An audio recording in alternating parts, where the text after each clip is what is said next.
and our network of partners continue to bridge the gap, ensuring that mental health is not a privilege, but a right, not an exception, but a standard. Distinguished ladies and gentlemen, we are proud to stand beside partners who share this vision. Development agencies, government institutions, and community leaders who understand that true progress happens only when mental health is integrated into every sphere of human development. Because adolescent empowerment, mental well-being, and the fight against gender-based violence cannot succeed in isolation. They must converge in our policies, our systems, and our collective consciousness. This year's Conversation Conference 4 is therefore more than a dialogue. It is a movement.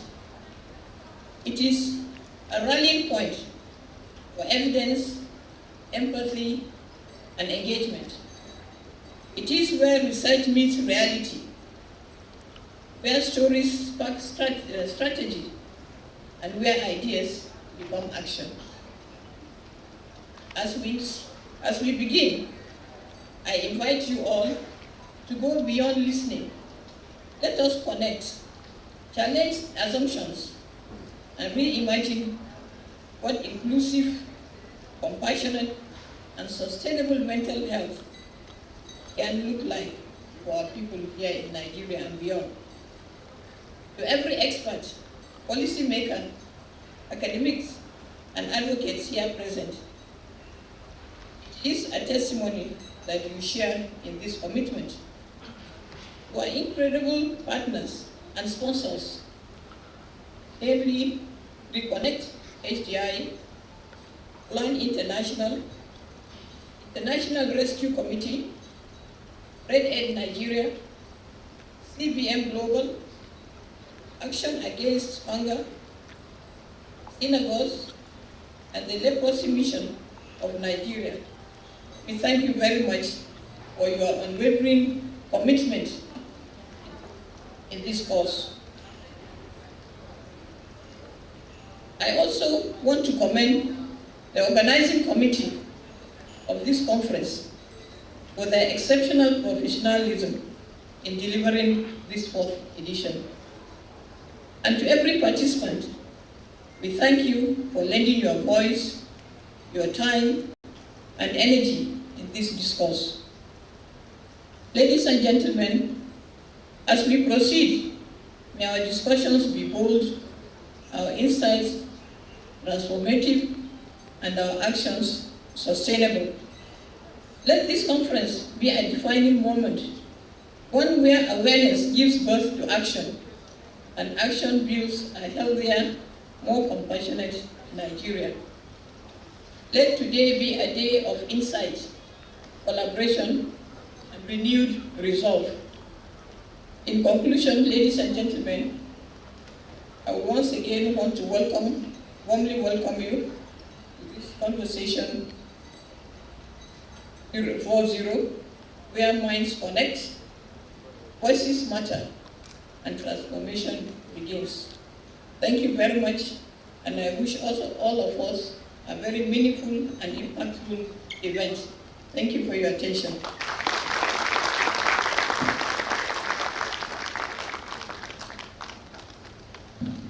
Thank you.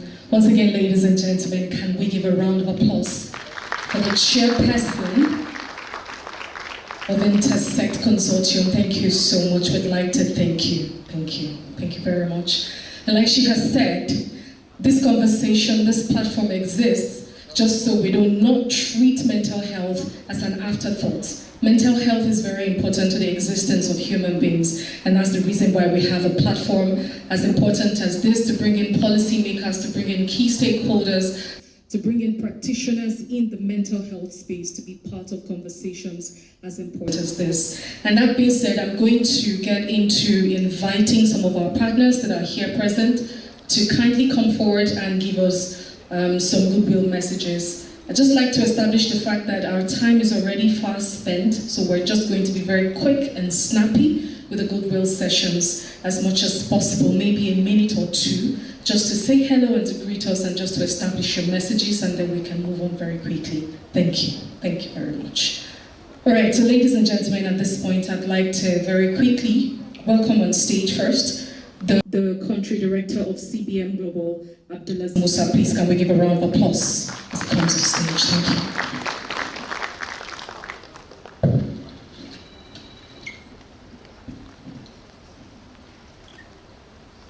Hello? Hello? Better. Good morning once again. My name is Abdulaziz Musa. I'm the country director for CBM Global Disability Inclusion. And in the spirit of inclusion, I would like to describe myself in case we have some blind people in the audience. I am wearing a brown hat, a green kaftan, and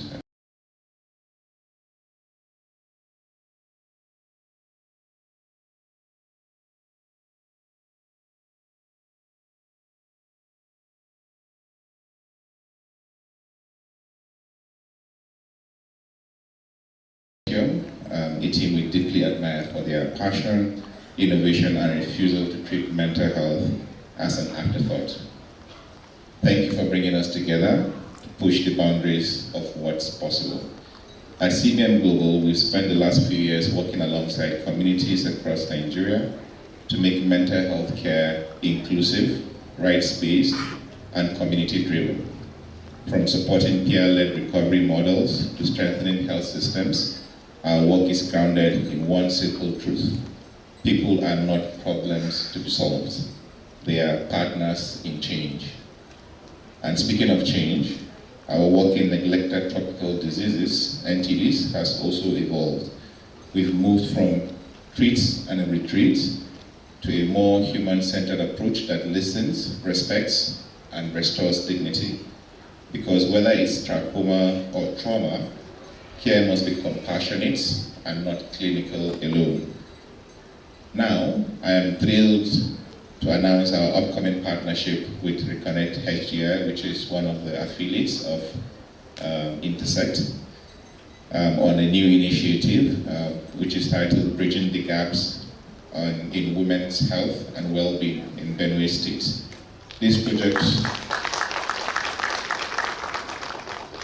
project will focus on improving access to mental health support, legal aid, and economic empowerment services for women and girls with psychosocial disabilities. And yes, we're doing it in what I will say or describe the CBM way, which is inclusive, participatory, and powered by lived experience. Let me end with a little nudge and perhaps a little bit of humor. To our policymakers, which are distinguished and graciously honored us today, institutions, communities. Mental health is not a luxury, and of course it's a luxury now because we do not have resources invested, especially public resources, invested in treatment. So the treatment is left to individuals, which is exorbitant. So if you are to access it, it's seen as a luxury because it's something left for the few privileged. It's not a luxury item on the shelf of development. It is the foundation. So let's stop treating it like the cousin who only gets invited to weddings and not to family meetings. Let's invest, let's include, and let's listen. Because when we center people, we build systems that heal, not just treat.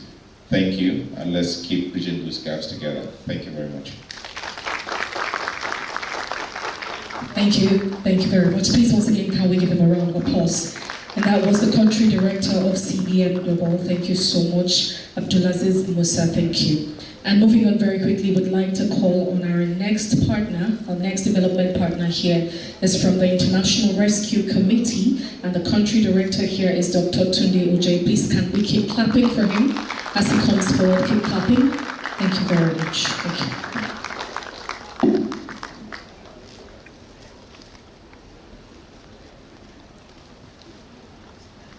Good morning, everyone. Distinguished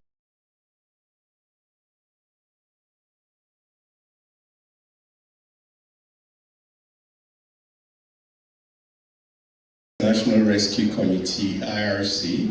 It is a great honor to be here once again as a partner of this transformative gathering, the Conservation Fund Conference 4.0.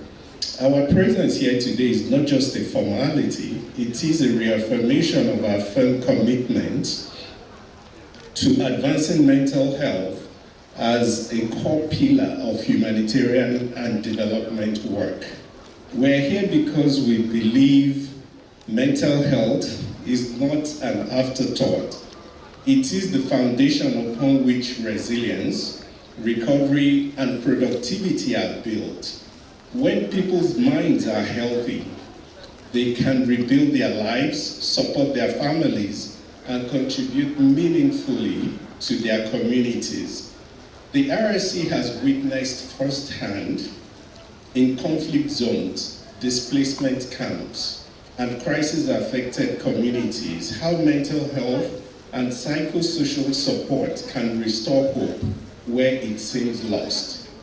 We have seen how a listening ear, a safe space, and a caring professional can help survivors of trauma find their strength again. This is why we continue to integrate mental health support across our emergency and recovery programs, because true healing goes beyond food and shelter. It reaches the mind and soul. I will share a personal story with you. About 3 years ago, a few of my colleagues were abducted.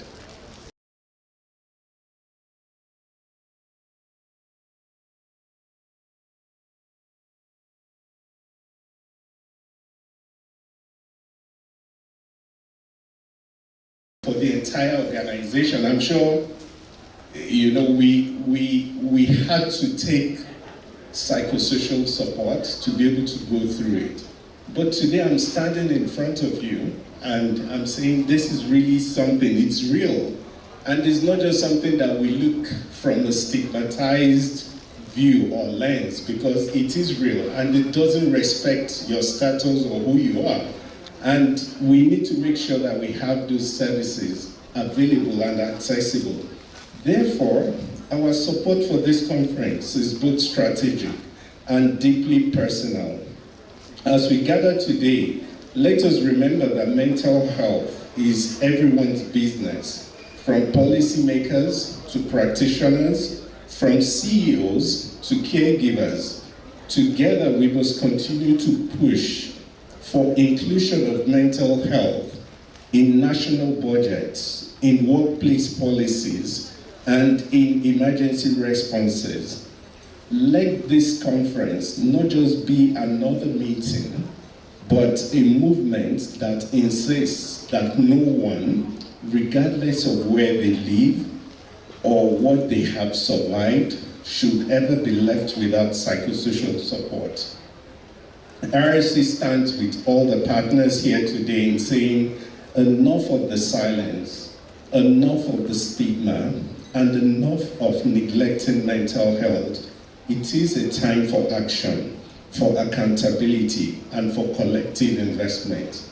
We can build a future where healing the mind is seen as equally important as healing the body, because there is no health without mental health. Thank you so much, and God bless you. Thank you very much. Thank you. Please, can we give him another round of applause? Thank you. There really is no health without mental health. Mental health is the foundation. Mental health is important. And that's the reason why the Conversation Conference takes place every single year, to ensure that we bring mental health issues to the fore. Please, I'd like to ask if we have a representative this morning from Action Against Hunger, who will be representing the organization very quickly for a goodwill message. But if we don't have a representative, we might just move on very quickly to the next agenda, as our time is already fast spent. Thank you all very much, our development partners, for taking the time to come here this morning. And now at this point, distinguished guests, ladies and gentlemen, I am going to bring on stage one person who is very critical, one person who's very, very special when it comes to the organization of this conference, when it comes to discussions and conversations, as well as initiatives around mental health in Africa, in Nigeria most especially. Distinguished guests, ladies and gentlemen, this morning we're going to listen to the CEO's perspective very quickly. And at this point, ladies and gentlemen, I have the honor and the privilege to invite on stage the MD CEO of Intersect Consortium, who's also the founder of Reconnect Health Development Initiative. Is a consultant psychiatrist, a UK-based one at that. Is a medical director of Frisia Health UK, the first fully multidisciplinary private outpatient mental health service in the United Kingdom. Distinguished guests, ladies and gentlemen, if your hands are not busy this morning, I'd like you to put them together for Dr. Vincent Udinze. As he comes forward, keep clapping. Keep clapping. This man is very important when it comes to conversations, when it comes to action around mental health. And we're so honored and so privileged to have him be one of us here in Nigeria. Thank you very much. Thank you.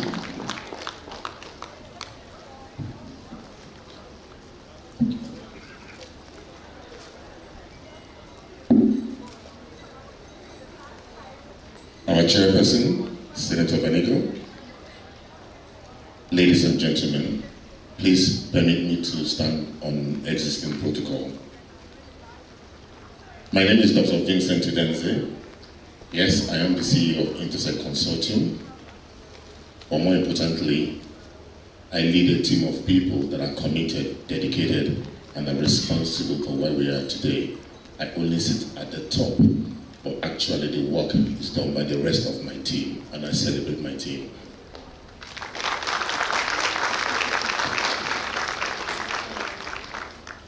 For the last few years, I've always spoken from the heart, and today I decided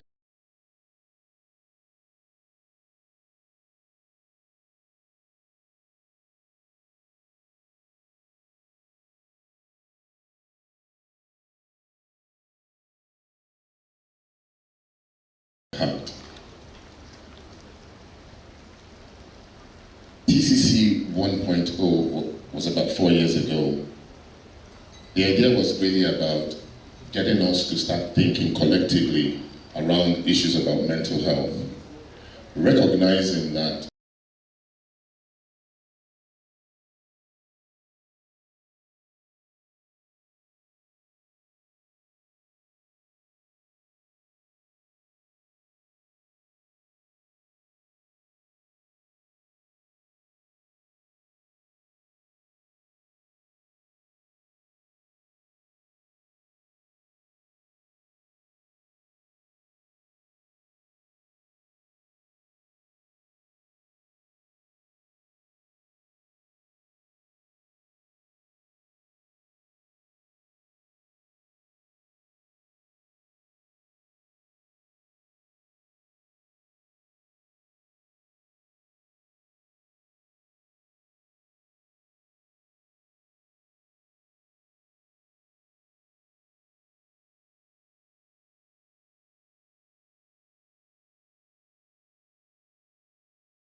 then she is raped. Complex trauma happening amongst us to our sisters and brothers, especially in the Northeast. You might not find a psychiatrist or a psychologist to go into the hearts of Oromi, but the people there need treatment. Has the time come for us to have the conversation around what type of training do people need? Is it time to start having a conversation with universities to say, listen, can we send these people to you for 5 months, 6 months and get a diploma so you can actually do some complex trauma work? Because a good number of times we do this work, but have we actually made the difference? That's what this conversation is all about. As we look at maternal health, as we look at adolescents, as we look at GBV, the conversation really has to be around how do we make a difference to this population. When someone is hurting, us trying to provide government intervention alone provide justice? I feel justice will not be served if you do not even take care of the mental health of these traumatized persons. Here today, we have senior government officials, we have members of the public, we have representatives of organizations. What I ask of you today is not just for you to come and be a part of this event, because already by being here, you've shown commitment. There's plenary at the moment at Senate, but we have sitting senators sat here today, not because they're not needed elsewhere, but because they feel that maybe, yes, they have to be part of this conversation. But sir, I'm not only asking for the fact that you've committed to be here, sir, madam, sorry, but we also need to enlist you to be part of the drive to make a change. Somewhere out there is someone, a young girl, an adolescent, a mother, who is suffering, who's crying, praying to God that can difference come to me, can change to my life come. The only way this change is going to come is when you sat here present, decides to be a voice and look out for that person that nobody else is looking out for. There's something I call the accident of birth. Some of you woke up, looked up, and saw that your mother was a minister.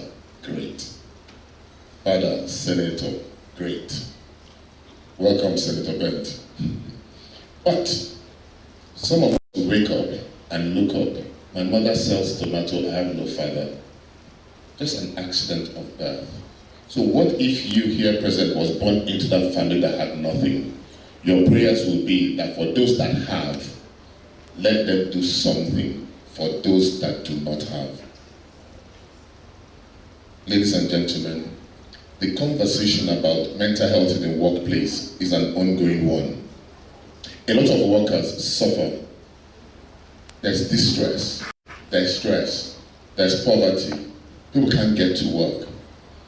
Central Bank of Nigeria, as you remember that a few years ago, some 10 years ago, Dana Airline had an air crash, remember? And a lot of people died. Central Bank of Nigeria had about 25 of their staff on that flight.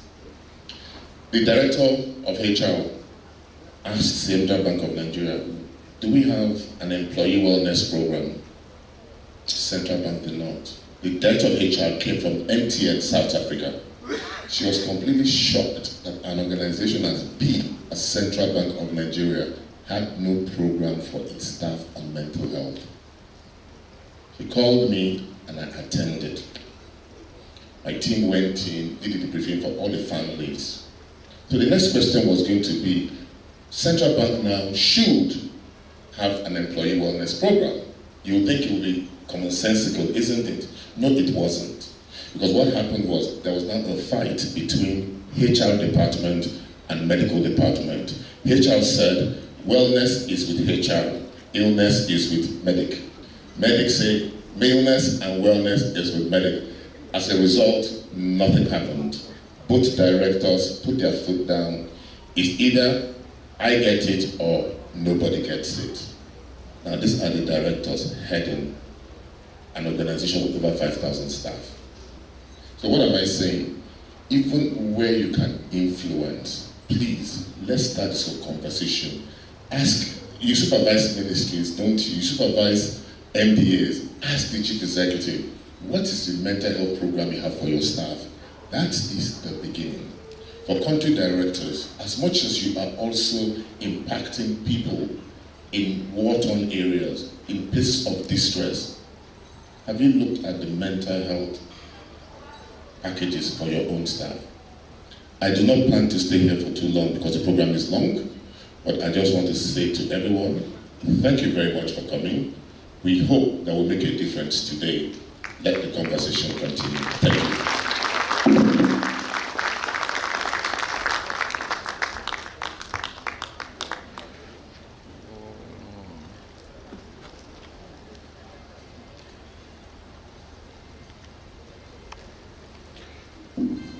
Thank you very much. Once again, please can we give a resounding applause for the MD CEO of Intersect Consortium. Thank you so much, Dr. Vincent Udenze. Thank you. Thank you so much. And while the conversation was going on, somebody who's very important and very special to us as a country and to this conversation, most importantly, walked into the building.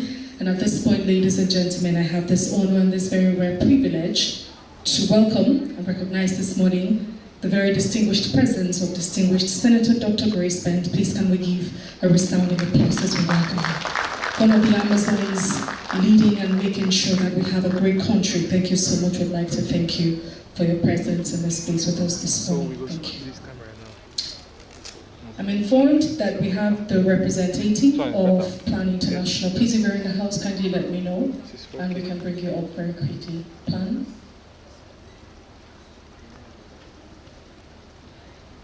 John, okay. All right, thank you. So distinguished ladies and gentlemen, at this point I'm going to bring on stage the chairman for this occasion, very important, the chairperson, the very important person who will be coming forward at this point to speak. And the special address this morning will be delivered this morning by our very own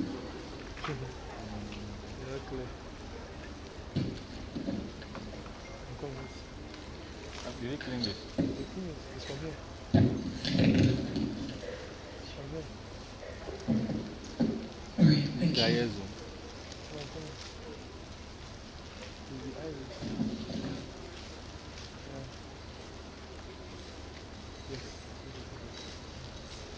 Distinguished ladies and gentlemen, please at this point I'm going to bring on stage the chairman for this event and the chairman, Senate Committee on Health of the Federal Republic of Nigeria, Senator Dr. Harry Banigo. Please can we give her a round of applause as she comes forward. Keep clapping as she comes forward. Thank you so much. Thank you.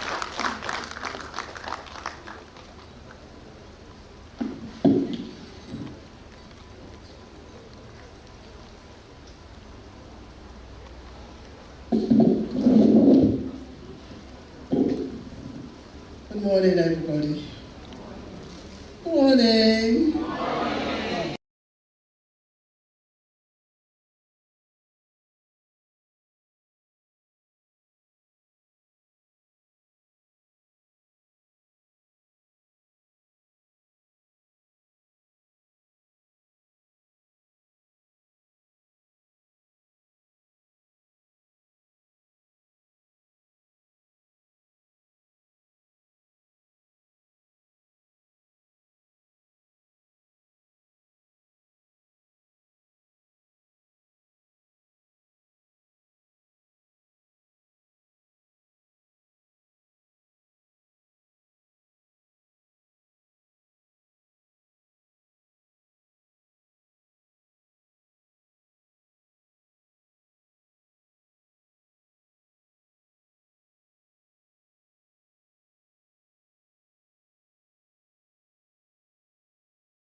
Working together, my dear stakeholders, we can mobilize resources, we can influence policies, and we can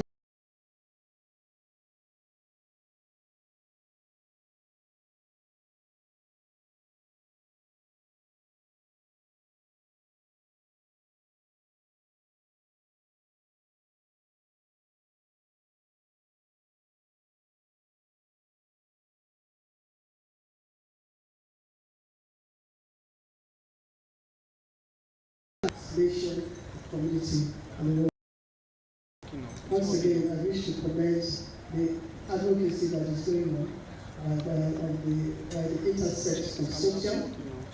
I commend you what you're doing, and I congratulate you for having this continuous dialogue. And I assure you that as Is he showing? Is he showing? As joint health committee, health joint committee on health in the National Assembly, we will continue to support you as your legislative partners on this journey. Thank you for inviting us to this meeting. And takeaway is very important for us. Thank you.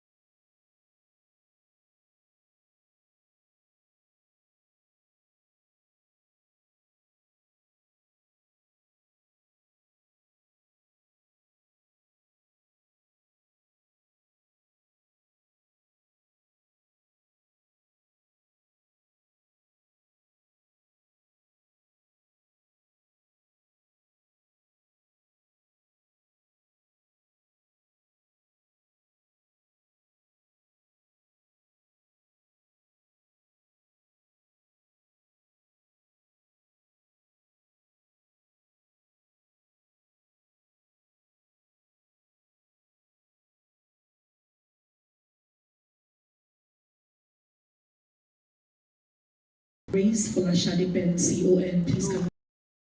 Thank you so much.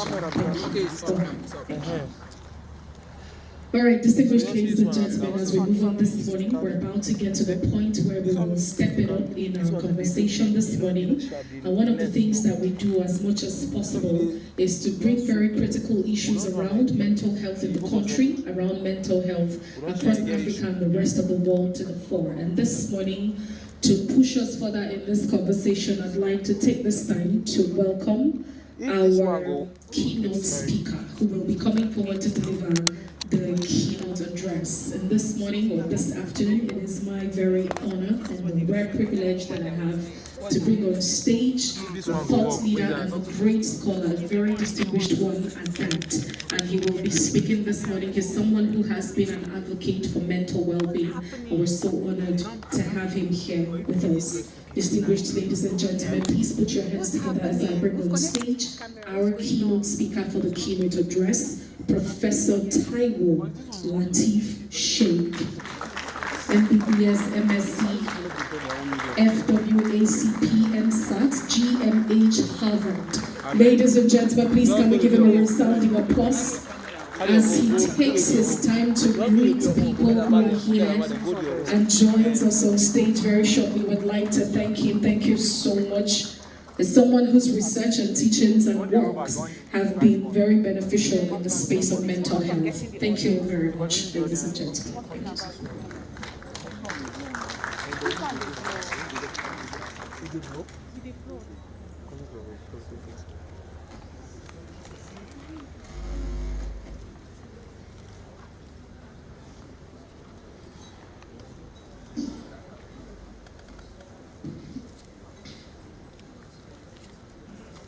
Good morning. I would like to start on the existing protocol, but I want to specially recognize my mother, distinguished Senator Folashade Banks, who has contributed immensely to my life.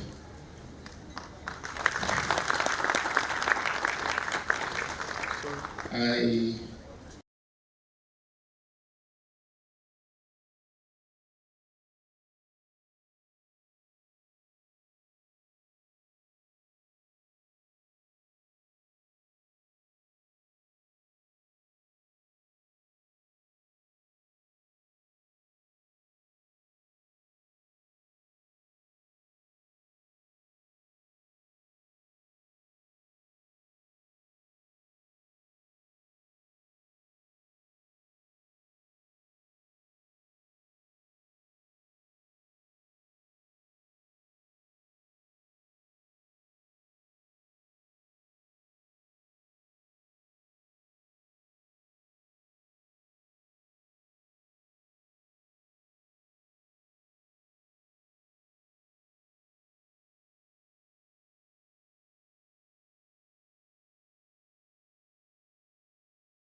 adverse experiences. For maternal well-being, mental health support is essential before and during pregnancy and postpartum period. Conditions like postpartum depression can have profound effects on both mother and child. Studies have shown that babies born of mothers who have postpartum depression go on later in life to develop very serious psychological problems. Not only that, they also tend to be more stunted in growth as compared to other children. So managing that is very critical for our own future as collectively as a country. Whereas in response to gender-based violence, mental health support is vital for survivors. Trauma-informed care and counseling can help individuals cope with the psychological impact of violence, supporting their recovery and resilience. Now, what are the strategies that we can undertake to address adolescents' mental health, maternal well-being, and response to gender-based violence? Thank you.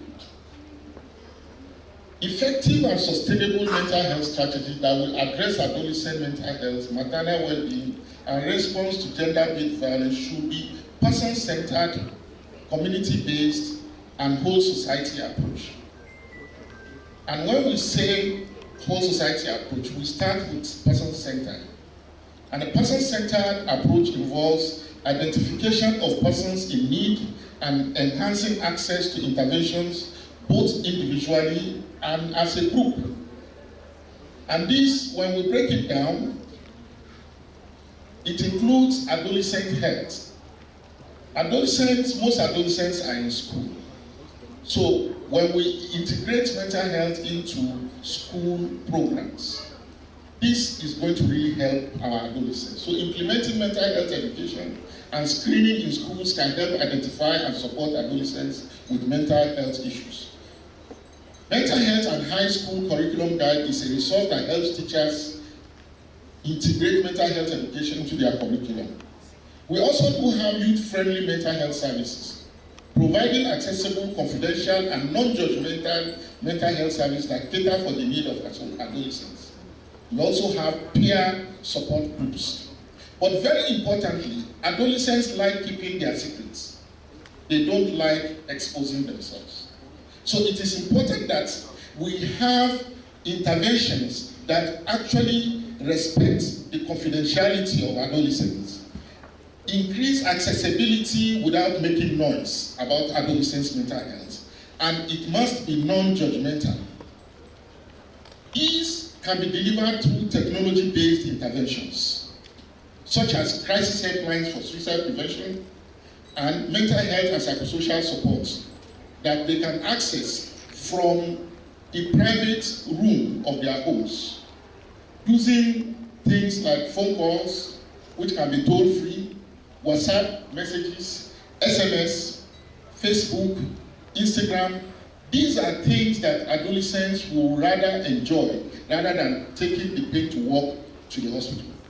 You can do that to de-escalate adolescent mental health crisis and be able to also refer them to where they can get additional help. For maternal well-being, integrating mental health care services into all reproductive health programs is very essential. From normal gynecological consultations to antenatal care to postnatal care and so on and so forth is very important. Postpartum mental health screening is also important to be able to identify those who have issues. And then partner and family support is encouraged. For gender-based violence, trauma-informed care, providing care that acknowledges the trauma experienced by gender-based survivors and supports their safety and empowerment. Counseling and support services is crucial, and it's also important to recognize support groups, encourage them to blossom. Support groups are critical in addressing gender-based violence. And then safety, trustworthiness, peer support, collaboration, and empowerment are key principles of trauma-informed care, which we need to abide with. Now, we also have community-based approach. This is the area I want us to listen to very well. When we talk about community-based approaches, It involved building community awareness for adolescent mental health. Not many people believe that adolescents could have mental health challenges. Maternal well-being and response to gender-based violence is also important for us to build awareness. We do this through advocacy targeting community leaders. This approach will also seek to address culture-based myths, misconceptions, just like distinguished Senator, Chairman of the Senate Health Committee was saying about issues of stigma. And this is usually based on myths, misconceptions, stereotypes, and stigma. Other community-based cross-cutting strategies include integration of mental health services into primary care. We have piloted the integration of mental health into primary care in Kaduna State and Cross River State. And we have published it. We have shown that this thing can be done. And we have shown the advantages of integrating mental health into primary care in Nigeria. And I'm proud to stand here today to tell you that just last month, Kaduna State government has agreed to scale up the piloting that we did for Kaduna State. And we are so happy with that. There are community-based initiatives that can also help awareness about mental health and reduce stigma. And it is important that we train people through task shifting and task sharing. The gynecologist should be able to recognize symptoms of mental health condition while seeing a woman that is attending to or during antenatal care. That is what we mean by task sharing. Those who were not trained at all, like traditional bank attendants, are trained to be able to deliver safely. It didn't make them obstetricians. They are still traditional bank attendants. So primary health care workers, we can shift the task to them. It will not make them clinical psychologists. It will not make them psychiatric nurses, but they will still be able to help our people. Then in terms of whole society approach, this is for our policymakers. It's very important. I've been trying to see distinguished Senator Banigo for many, many months. And today God has actually brought me to her. I'll claim your indulgence, man, that I'll follow you from today. Because you are very important to me. You are very important to Nigeria. We have projects that we want you to please sign up.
And our for you, man. You can understand. This bill is for Nigeria. It's not for shape. It's to protect our future. It's to improve our country. It's to make things better. It's a comprehensive suicide prevention bill that puts in place everything you need about suicide prevention and also go on to decriminalize attempted suicide. Please, can you move on? Yeah, no, yes. Is it working? What is our key message about the criminalization of suicide in Nigeria? Why must somebody go to jail because of a condition? Why someone that we need to help, we are now sending the person to jail? This law is not our law. The law is a colonial law. Those who brought that law to us have come back to their countries and changed it. Britain brought the law to us. They have decriminalized suicide. I'm telling you, okay. Countries that are close to us, like Malaysia, Pakistan, Singapore, India, Ghana, have decriminalized attempted suicide. We remain one of the 25 countries in the world that still consider attempted suicide a crime.